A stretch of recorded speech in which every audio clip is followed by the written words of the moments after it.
Hello friends, welcome back to my new video. आज के इस वीडियो में मैं बताऊंगी कि कुछ ऐसे वर्ड्स जो बहुत मिलते जुलते होते हैं पर हमें उसके डिफरेंस नहीं मालूम।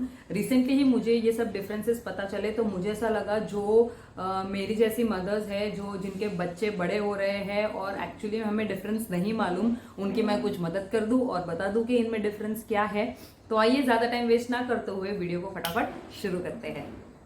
तो सबसे पहले मैं बात करूंगी फूड आइटम के बारे में। आजकल जो हम हेल्थ कॉन्शियस हुए रखे हैं, आप जिम ले लो, कार्डियो ले लो, योगा ले लो, running, walking, everything is included in our life. तो हेल्दी रहने के लिए सबसे बेस्ट और सबसे अच्छी चीज है वो है पनीर। तो पनीर और टोफू में क्या डिफरेंस है? Tofu is made from soy and paneer is obtain from milk. तो आप समझ लीजिए कि अगर कोई वीगन इंसान है तो वो टोफू खाएगा, बिकॉज वो लोग एनिमल और एनिमल बेस्ड प्रोडक्ट्स नहीं खाते हैं। और जो पनीर है that is obtain from milk which is animal product. Okay, तो नेक्स्ट टाइम टोफू मतलब obtain from soy and paneer is obtain from milk which is animal. Second में अगर बात करूं तो वो है butter and margarine. Butter again is obtained from dairy products like milk and milk products, whereas margarine is obtained from vegetable oil.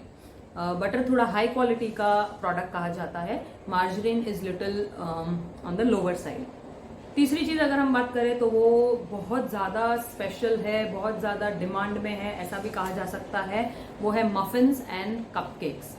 Muffins and cupcakes की मैं बात करूं तो वो है, जो कपकेक्स होती है उसमें आइसिंग होती है और मफिन्स जो होते हैं उसमें आइसिंग नहीं होती है। तो नेक्स्ट टाइम अगर आप स्टोर में जाएं और आपको आइसिंग और नॉन आइसिंग दोनों दिखाई दे तो आपको पता चल जाना चाहिए जो कपकेक है वो आइसिंग वाली है और जिसमें आइसिंग नहीं है वो मफिन्स है। नेक्स्ट हम बात करेंगे जैम एंड जेली के बारे में। जैम जो हम ब्रेड पे लगा के, रोटी पे लगा के खाते हैं that is obtain from whole fruit, whereas jelly जो हम फालूदा में डाल के खाते हैं वो बनाई जाती है फ्रूट जूस से। नेक्स्ट हम बात करेंगे बिस्किट्स एंड कुकीज के बारे में। हमेशा याद रखिए, all biscuits can be cookies but all cookies cannot be biscuits. Why? Because biscuits are always crunchy. जो कुकीज होती है वो क्रंच बाहर से होता है, अंदर से वो सॉफ्ट होती है।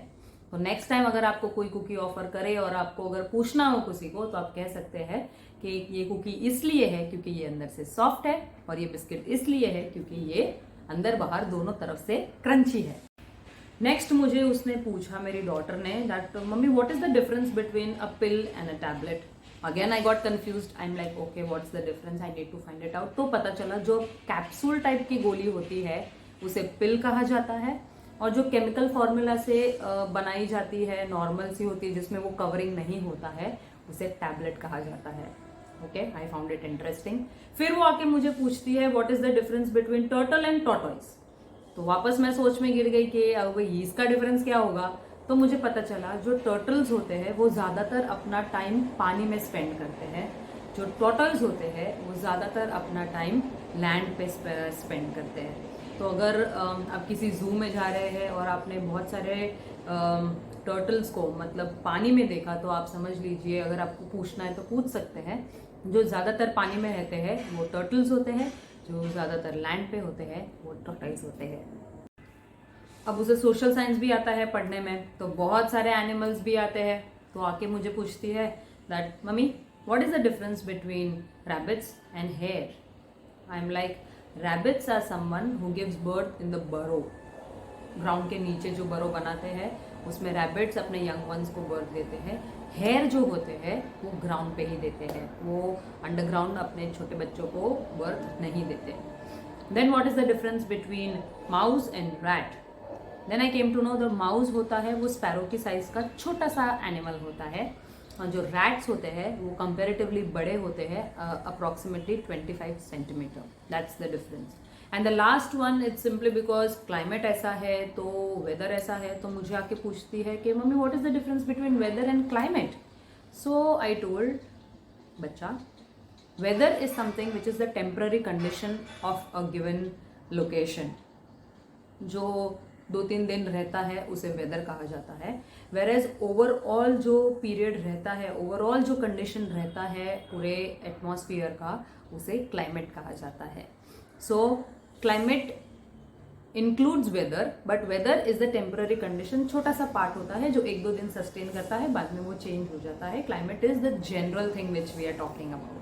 तो ये कुछ ऐसे वर्ड्स थे जो मुझे बहुत इंटरेस्टिंग लगे. मुझे ऐसा लगा कि इसके डिफरेंस फाइंड आउट करना जरूरी है और आपको बताना भी जरूरी था. इसलिए मैं आपके पास ये वीडियो लेके आई ताकि आपको भी नेक्स्ट टाइम अगर आपके बच्चे पूछे तो आपके पास इसके आंसर्स होने चाहिए. Hope you found the video interesting and informative. Do not forget to like and share my video, subscribe to my channel and hit the bell icon. Till that time, take care and bye-bye.